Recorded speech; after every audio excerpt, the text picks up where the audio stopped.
Hi, everyone. Welcome to Spill the Tea Radio, where we interview awesome singers, songwriters, and those who influence their lives. Spill the Tea Radio explores the journey, creativity, and inspiration behind the songs. My next guest is a Niagara region homegrown singer songwriter. His first release was in 2021 with a collection of songs written when he was in his early teens entitled The Demo Tapes. He's played in dozens of venues, including the iconic Stone Pony in Asbury Park, New Jersey, where Bruce Springsteen started his career. So, let's spill the tea with Evan Rotella. Welcome, Evan. Hey, thanks for having me. You are most welcome. Lots of stuff to unpack with you. Starting off with your musical influence. Your dad was a DJ from years gone by. So how did that influence you as to become a musician? Well, music just always on in the house. Still is always on in the house. It was just on 10 minutes ago. Throughout the whole house, it was kind of just a universal, and there's no way, I don't think there's a way I could at least be away from music. I think picking up the guitar, that had to be kind of just a me thing because there's no other musicians in the family. But yeah, it was just always on. My dad was always showing me new music. He's still always showing me new music. It was always kind of like a bond, something we did with each other. And now, as I've grown up, I'll come into his room and I'll give him a couple albums and I'll say, "Hey, go listen to this band."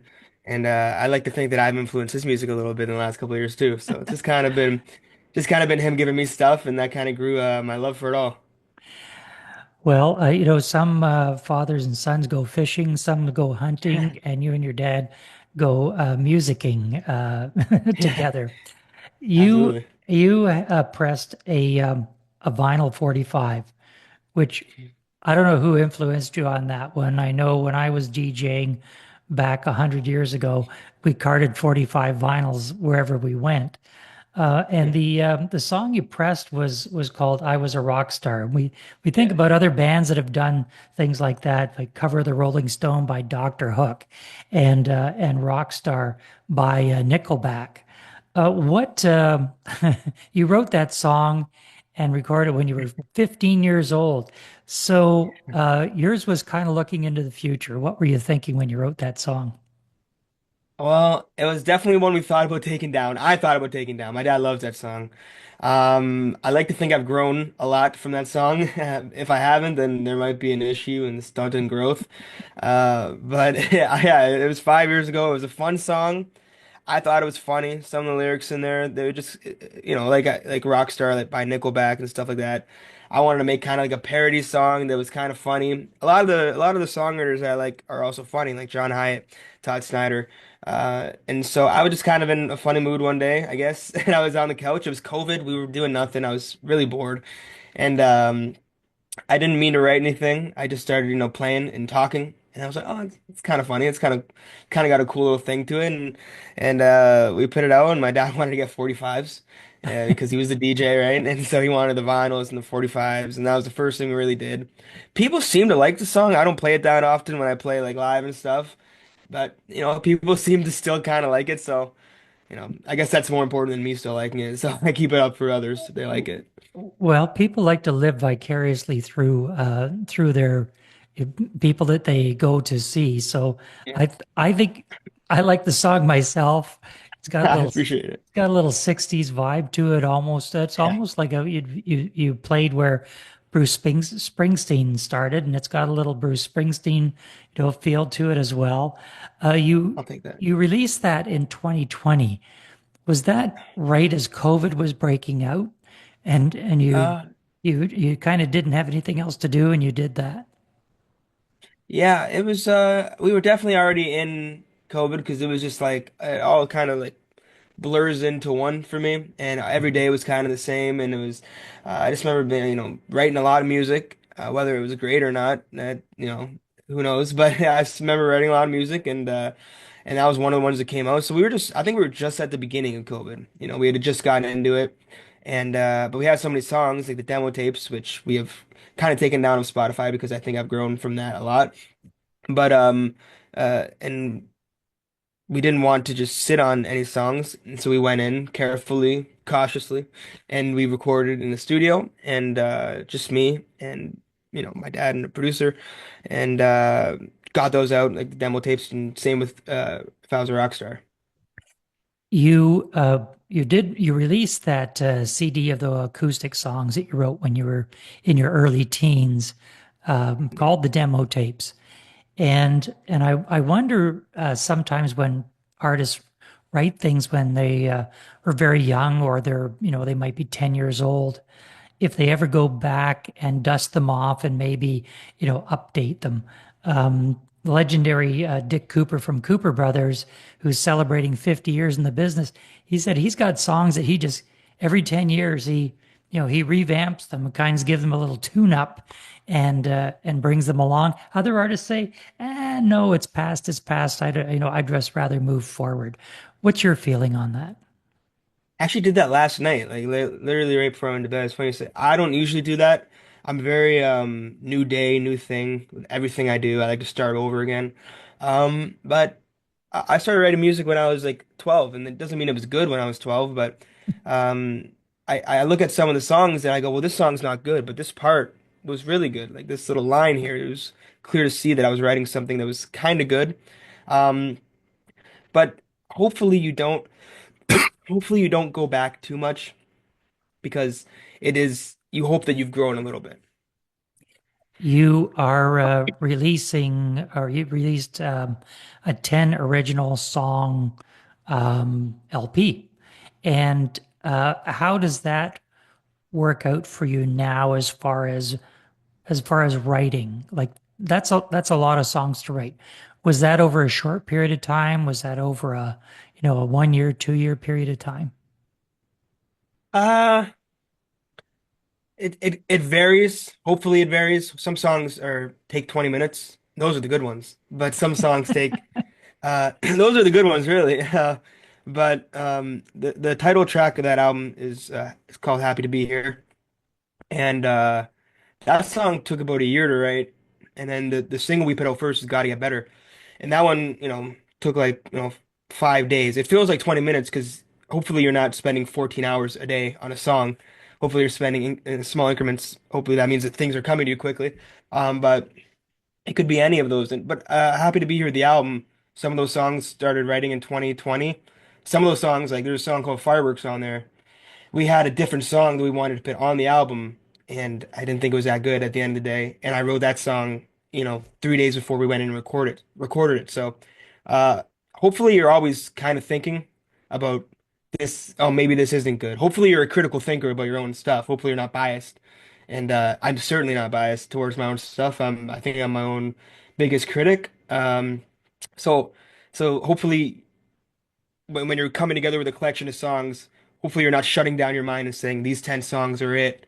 Hopefully until you've officially recorded the songs, you're still thinking about what else to put on the album. I would hope so. I talked to other artists about what songs do they decide go on an EP or an LP, and then how do you decide which is going to be the one that you want to promote and you want to push? And others have said, the one that we thought was a throwaway that we threw on the album because we needed a eighth song, we needed a 10th song to throw on there. We put on there. We never thought it was going to go anywhere, and that was the one that did really, really well. And the one that we thought was going to be an absolute hit, that was the one. It was okay, but it didn't go anywhere. Do you find the same thing about the songs that you produce? Sometimes the ones that yeah, you think like it's okay, but for some reason it resonates with your audience. Um, I think that's a really good thing because if someone else is hearing something in your music that you don't hear, it can't be a bad thing. For that album, the single we put out was called Gotta Get Better. You should have a sense of what your favorite song is on the album. You should have a sense of what the best song is. That ended up doing really well, as well as it can for someone like me. But like that ended up doing that ended up being I think everyone's favorite song. But you get certain songs that come out of nowhere that like the title track "Happy to Be Here." I know I'm supposed to market myself. I don't think it's anything crazy special, but people seem to like it, and I'll take that. I'll take other people liking it. I'll trust their judgment. very much so. That's what matters in the end. Let's get into one of the songs that Evan wrote. This song is from Evan's sophomore album. It's an acoustic live off the floor recording designed to produce a raw sound to emulate the starkness of the lyrics. Let's take a listen to singer-songwriter Evan Rotella and his song Last Train Home. I've been riding the last train home. I've been fading away, now I'm lost and alone. I'd give up forever for some company. Just a couple more hours, then we're free, so free. I've been writing this lonely song, but the ink just fades and the plots are wrong. But the story don't seem to end. There's time on the road to write it again. Strangers come and gather here on their long, long journey throughout the years. Tired and alone, afraid and used, they'll leave eventually just like you. I've been riding the last train home. Every night I watch all the people go, but I don't leave, I just sit and wait. Maybe I'll get back someday.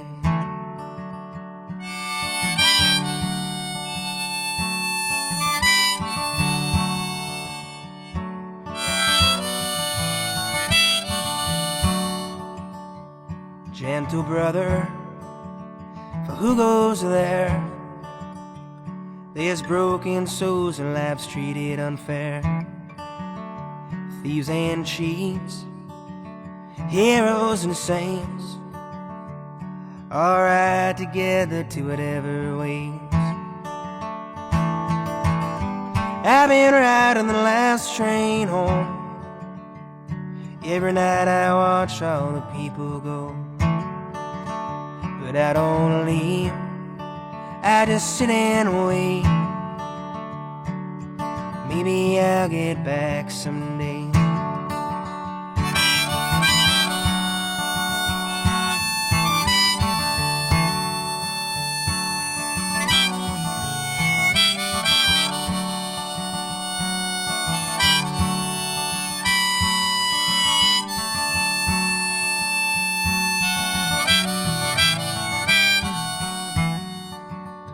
I've been riding the last train home, but the people all leave and soon I'm alone. I don't need no company, so if you've gotta go, be free, be free.